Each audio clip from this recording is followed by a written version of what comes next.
Britain is an uncomfortable partner for the EU, but the Union could even benefit from competition with its new rival on its doorstep.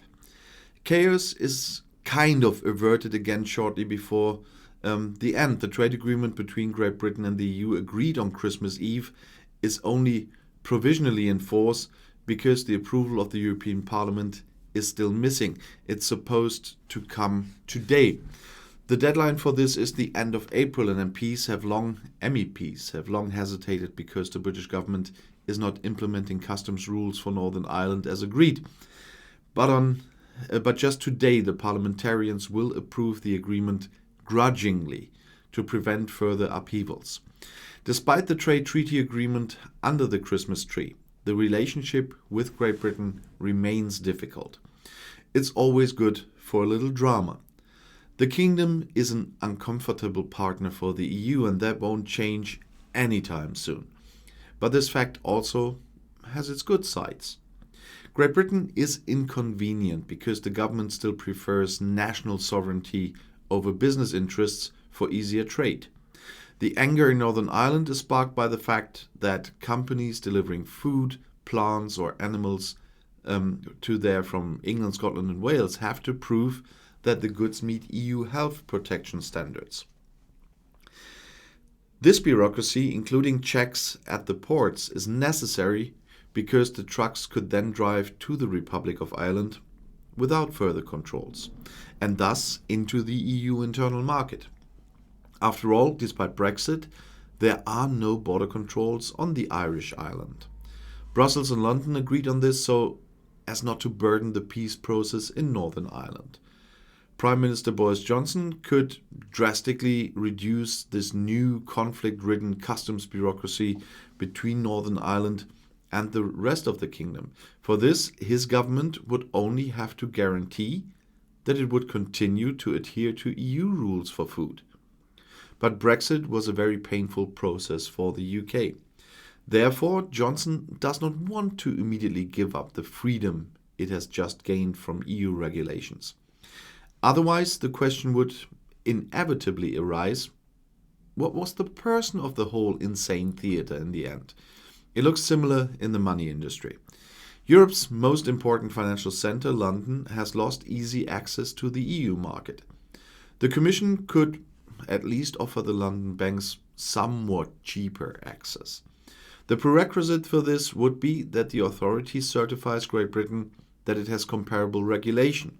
For most financial services, however, such a decision is still pending. Johnson could probably speed up the process if he promised that his country would continue to follow EU rules in the future, but as if you've seen my video this morning, that won't happen. But he doesn't want that. Instead, his government wants to use the great freedom creatively to advance the economy. In Brussels, concerns are sometimes voiced that Britain could start a race to undercut. Johnson could try to lure corporations with lax rules. But this fear may be exaggerated. British voters could not be thrilled if their Prime Minister tore down consumer and working protection. The British financial market regulation is in parts even stricter than that of the EU. The climate target for the coming decade is more ambitious. In addition, the trade agreement would allow Brussels to respond to unfair practices by London with punitive tariffs. So, Great Britain will not become cheap Jacob. Nevertheless, it's a challenge for the EU when an ex-member does things differently on their own doorstep. And now and then, maybe better. People still try to tell me, but I've never seen any of that yet. But we'll see. The reform of the agricultural subsidies that Johnson is imposing on his farmers is more radical and greener than its EU counterpart. And last year, the kingdom ordered its corona vaccine much faster than the EU. During EU membership, Great Britain fought for more market and less state, an important counterweight to the interventionist French. Now the British are no longer at the table when decisions are made in Brussels.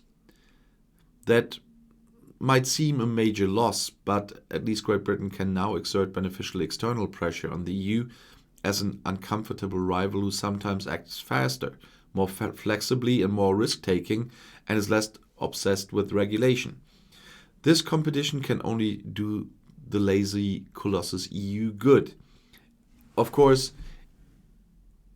one thing is left aside there, that the working together part, of course, makes things sometimes a bit slower. That's why I'm talking in some cases about the reforms over and over again we need in the EU. The EU has to reform, and those reforms would speed up the process that is sometimes blocked by unnecessary unanimous votes. And the other thing is, of course, the British didn't like the state part. But once again, it was an intention of the EU from the beginning, whatever name it was before it was the EU. It was always meant to be not only a trade union. And they never understood or didn't want to understand. And one other thing, you still have a chance to ask questions for my live stream on May 2nd with the MP from North Rhine-Westphalia. So please use that opportunity. Link is in the description. And I hope you have many more questions to ask. I received a lot already, so thank you to all of those who already did that. And I hope to get some more. And if you want to stay informed, please subscribe to my channel. Auf Wiedersehen.